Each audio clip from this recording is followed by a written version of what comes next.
Joining me now is Tennessee Republican Senator Bill Hagerty, who served as U.S. Ambassador to Japan during the first Trump administration. Welcome and thank you so much for being with us, Senator. I appreciate it. It's good to be with you, Andrea.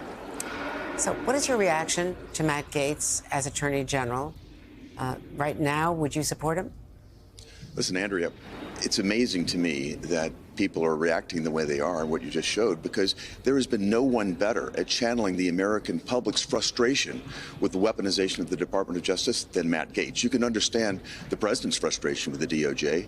During his campaign, during his first campaign, they used a fake Clinton dossier to spy on him.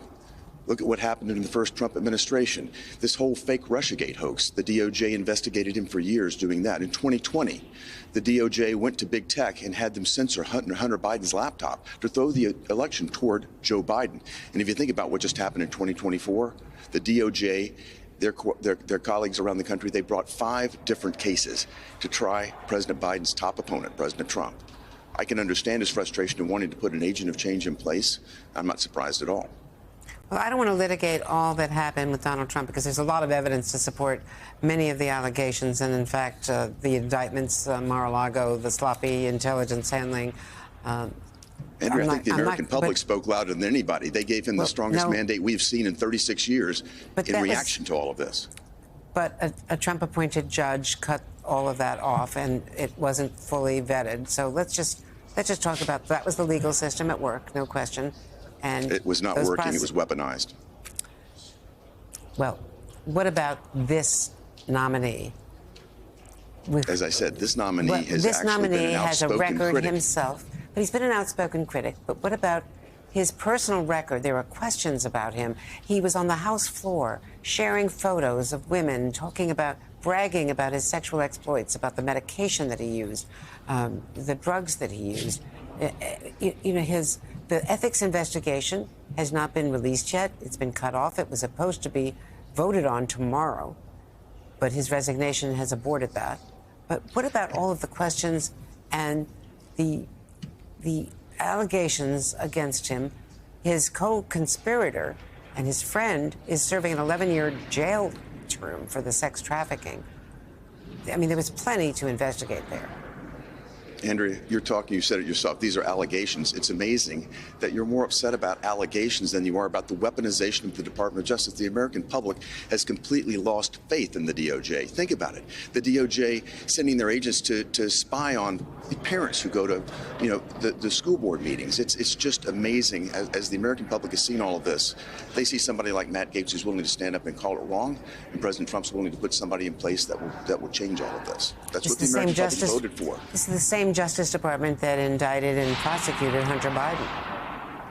Well, if you think about what this Justice Department did in 2020, they reached out and got big tech to censor that Hunter Biden laptop. This is the letter that was put together by Antony Blinken, by the way. You think about the political dirty tricks that have gone on with the Biden administration. Antony Blinken got 51 so-called intelligence experts to sign a letter saying that the Hunter Biden laptop was Russian disinformation, and the DOJ cooperated with them to go out and basically pre-broker a deal with big tech to censor the laptop. They threw the election toward Joe Biden as a result of that. This DOJ has got huge problems. It needs to be cleaned up. There's a lot of evidence and reporting to contradict that. Let me ask you about reports from our team that J.D. Vance, the vice president-elect, and Matt Gaetz have both been working the phones to get a read on what his chances are of getting confirmed. Have you received a call? I have not received a call because I think they know there's no problem with me. I want to see President Trump's cabinet appointed quickly. Look, I went through the process of being jammed up by the Democrats when I went through confirmation. I turned my paperwork in on the 21st of January, 2017. I didn't get through the process until late July. An important post. We couldn't fill it because of obstruction.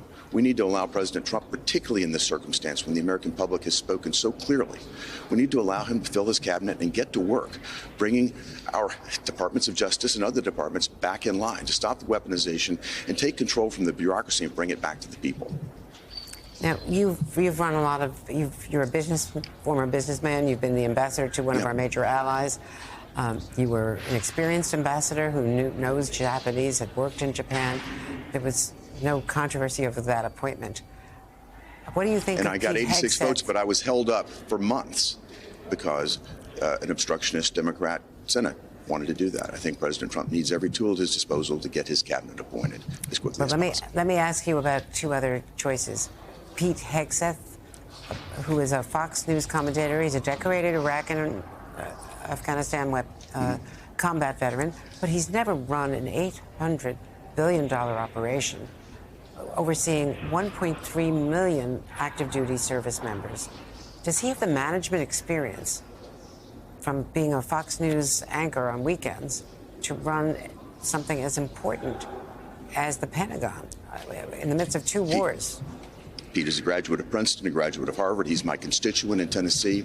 He's an inspirational leader. If you think about some of the people that we have, look at Lloyd Austin right now, refusing to hold anybody to account for what happened in Afghanistan.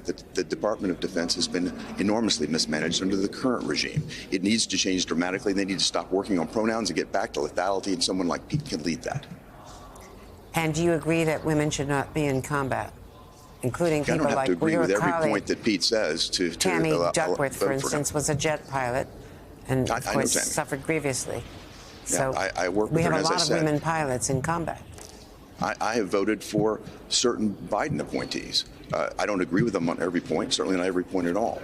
But they need to have a chance to be heard. They need to have a chance to serve.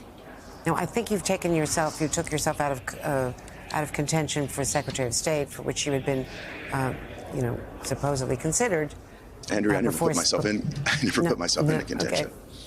This is just speculation. But let me ask you about Secretary of Treasury, because that is a job not yet filled, and arguably you have a lot of experience in that regard. Again, Andrea, I've avoided speculation in this regard. President Trump is going to make these decisions, and they're going to be very personal to him. He's going to put a team around him that he's comfortable with, that he'll work well with. In whatever role I have, I'm going to be here to try to move the agenda forward and respond to the mandate that the American public delivered last week. But you certainly would not rule out wanting to be in the cabinet. Again, I've never speculated that I wanted to be in or out of the cabinet, and I've avoided that, and I'll continue to do so. I've had a great career in business, as you mentioned. It was my honor to serve as our U.S. ambassador to Japan in President Trump's previous administration to represent this great nation, and there's no greater honor than I have right now than to represent the people of Tennessee in the United States Senate. Senator Bill Hagerty, thank you very much. Thank you, Andrea.